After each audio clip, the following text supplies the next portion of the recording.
Bonjour, alors vous êtes ici chez moi, donc chocolaterie Jacques Genin.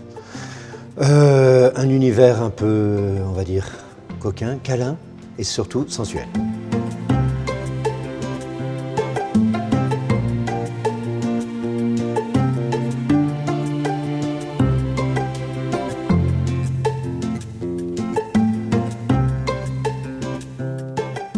Mon parcours, 23 ans de cuisine. Ensuite, après la cuisine, j'ai bifurqué sur le chocolat. Ce qui me donne envie d'arriver tous les jours encore au laboratoire, c'est que je ne vais pas travailler. Le jour où je viendrai travailler, j'arrêterai du jour au lendemain. Dans le chocolat, j'ai encore des choses à découvrir puisque je crois sincèrement que je n'en ai pas fait le tour. Je ne sais pas encore ce qu'il peut y avoir à sortir comme produit, à faire comme mariage. Et surtout, je ne suis pas encore arrivé à la qualité de ce que je voudrais, c'est-à-dire à 100% tous les jours. À l'intérieur de ce magasin, à l'intérieur de ce laboratoire, au niveau des produits, je ne peux jamais parler de collection. D'abord parce que je travaille un produit frais, je travaille comme un cuisinier, avant tout. Tous les jours, je fabrique un produit frais, un produit qui descend au magasin et qui est vendu le jour même. Pour ce qui est de la pâtisserie, je veux vraiment une pâtisserie du jour. Donc une pâtisserie du jour nécessite que vous ne pouvez pas fabriquer des quantités.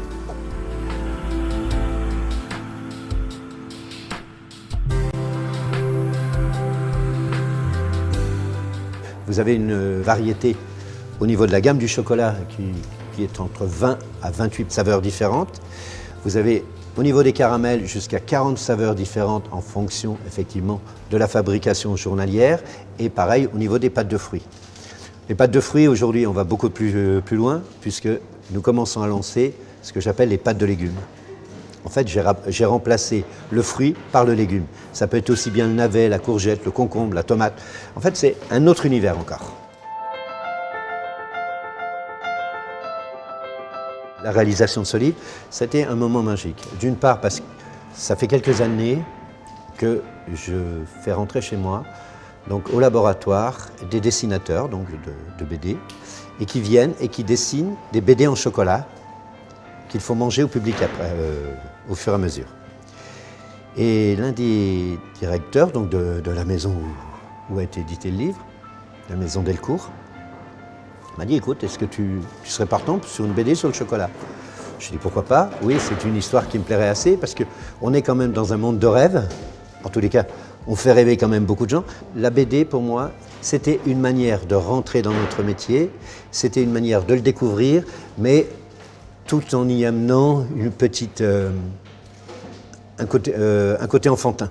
Quand ils m'ont proposé ce projet et qu'ils m'ont fait rencontrer Francky, j'ai vu que c'était quelqu'un qui avait une belle humanité, j'ai senti que c'était quelqu'un qui avait une belle timidité, son trait de crayon me plaisait, et puis le regard qu'il avait vis-à-vis de tout l'ensemble quand il était dans le laboratoire. Alors là, j'ai dit oui, on y va.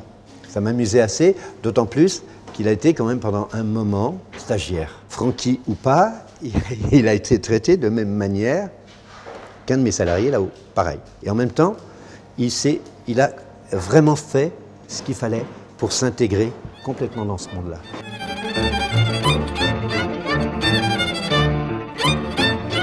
Et puis il a amené une note, voilà, un peu humoristique de ce métier, parce que c'est bien, on fait des métiers qui sont beaux, qui sont sensuels, qui sont sympathiques, on a l'impression que tout est facile.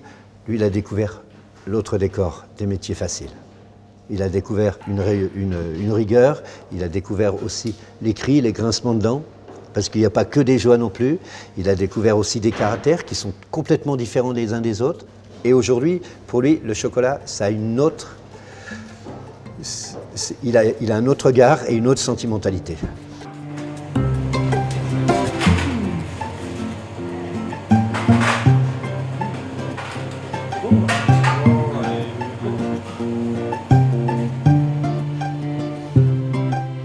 Merci à Jacques Genin de nous avoir ouvert les portes de son atelier rue de Turenne à Paris. Je vous rappelle le titre de cet ouvrage, illustré et conçu par Francky Alarcon. Ça s'appelle « Les secrets du chocolat » et c'est aux éditions Delcourt. Au nom de toute l'équipe Web TV Culture, merci de votre fidélité et nous vous souhaitons une très très belle année 2015. À très bientôt.